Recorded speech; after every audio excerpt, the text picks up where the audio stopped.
Stephanie Dupuis, and I'm with Dupuis team at Keller Williams West Sound in Silverdale, Washington. I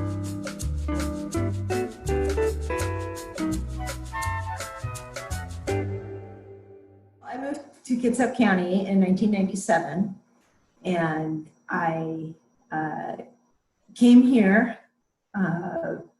because I accepted a job on Bainbridge Island to teach at Bainbridge High School.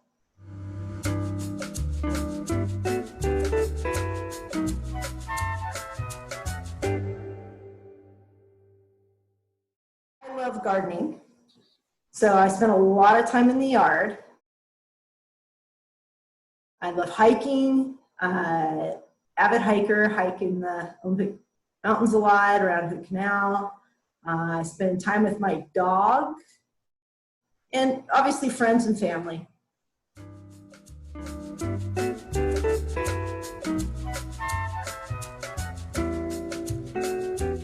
I was a high school band director for a number of years, and then I taught grades 4 through 8. And then I was a professional musician. I taught private lessons. I performed saxophone, woodwinds in the area. That's what I did.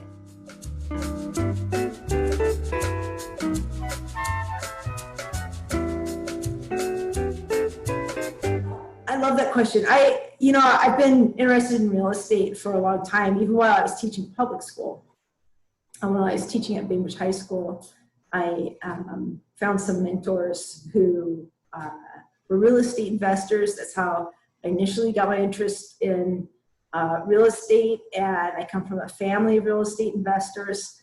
So I began investing in real estate while I was teaching, and continued that while I performed music and pursued music, which is a love of mine, obviously. And I just kept, I'd wake up in the morning and I'd be looking at listings, I'd be running numbers, comps, I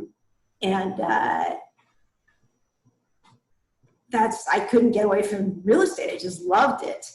And eventually a mentor of mine was like, look at Steph, just go get licensed. Stop, that's where you're spending your time. You wake up, you do it. You come, you go perform, you play, you come home, and then you stay. I'd stay up way too late crunching numbers. Those things where you just love it. I mean, you're asking earlier what I like to do in my free time. I like to do real estate. I've had to teach myself to take a break so that I, don't. You can OD on stuff. I'd OD on real estate. So I'm a geek.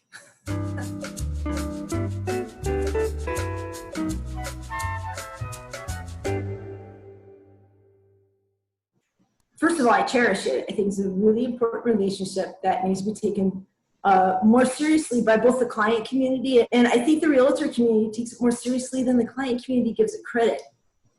Our job, the way I view our job, is one of an advisor to the client versus a salesperson. I do not see us as salespeople. I see us as advisors. I see the realtor-client relationship as a partnership, as a team.